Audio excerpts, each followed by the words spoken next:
அடி தாங்கிடுமா புலிகளும் ஓங்கிடுமா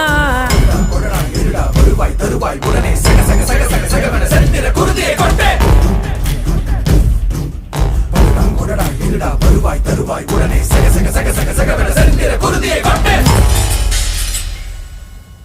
கொத்துப்பறை கொட்டெழுந்திட சுத்தப்பகை கெட்டழிந்திட கொற்றக்குடி பட்டத்தொருவனின் ரத்தத்திலே கொட்டி பலியிடு சுத்தப்பலி கேட்டால்